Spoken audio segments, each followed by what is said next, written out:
ദൈവത്തിന്റെ അതിപരിശുദ്ധമായ നാമം വാഴ്ത്തപ്പെടുമാറാകട്ടെ. നോമ്പിന്റെ 21-ാം ദിനമായ ഇന്ന് നാം ധ്യാനിക്കുന്ന വിഷയം ക്രിസ്തുവിൽ നങ്കൂരമിട്ട പ്രത്യാശ, ഹോപ്പ് ആങ്കർഡ് ഇൻ ക്രൈസ്റ്റ്.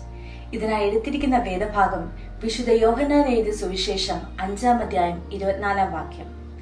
ആമീൻ ആമീൻ, ഞാൻ നിങ്ങളോട് പറയുന്നു, എന്റെ വചനം കേട്ട് എന്നെ അയച്ചവനെ വിശ്വസിക്കുന്നവന് നിത്യജീവനുണ്ട്. അവൻ ന്യായവിധിയിലാകാതെ മരണത്തിൽ നിന്നും ജീവനിലേക്ക് കടക്കുന്നു. മനുഷ്യരായ നാം പ്രത്യാശകളിലൂടെയാണ് ജീവിക്കുന്നത്. The hope that everything will be fine one day. എന്നാൽ ഈ പ്രത്യാശ നഷ്ടപ്പെടുമ്പോഴാണ് ആത്മഹത്യകളുടെ എണ്ണം വർദ്ധിച്ചു വരുന്നത്. ക്രിസ്ത്യാനിയായ നാം ഭൗതികമായ പ്രത്യാശകളിൽ നിന്നും മാറി ആത്മീയമായ പ്രത്യാശയുള്ളവരായി തീരണം. ക്രിസ്ത്യാനിയായ നമ്മുടെ പ്രത്യാശ നിത്യജീവനിലേക്കുള്ളതായിരിക്കണം. ഇതിനായി നാം എന്തെല്ലാം ചെയ്യണം?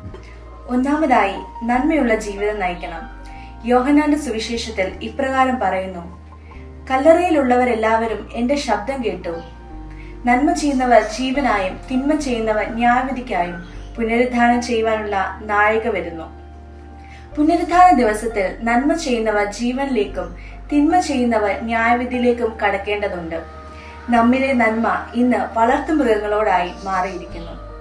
മനുഷ്യന് മനുഷ്യനോടുള്ള സ്നേഹം നഷ്ടപ്പെട്ടിരിക്കുന്നു.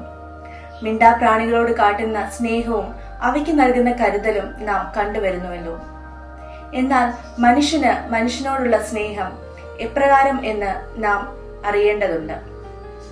പണമുള്ളവനോട് സ്നേഹം, പണമില്ലാത്തവന് അത് നിരസിച്ചിരിക്കുന്നു. രണ്ടാമതായി, കാഴ്ചകൾക്ക് അതീതമായ പ്രത്യാശ. കാണാതെ ക്രിസ്തുവിൽ വിശ്വസിക്കുന്നവർ ഭാഗ്യവാൻ. അബ്രഹാമിനോട് ഞാൻ നിന്നെ കാണിപ്പാനിരിക്കുന്ന ദേശത്തേക്ക് പോക എന്ന യഹോവയുടെ അരുളപ്പാട് മാനിച്ച് എവിടേക്കെന്നറിയാതെ ദൂരേക്ക് യാത്ര പുറപ്പെടുന്നു.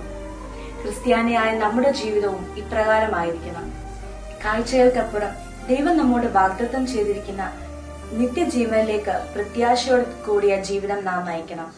നന്മയോടും വിശ്വാസത്തോടും ദൈവം നമുക്ക് വാഗ്ദത്തം ചെയ്തിരിക്കുന്ന നിത്യജീവനിലേക്ക് പ്രത്യാശയുള്ളവരായി ജീവിക്കുവാൻ ദൈവം നമ്മെ സഹായിക്കട്ടെ.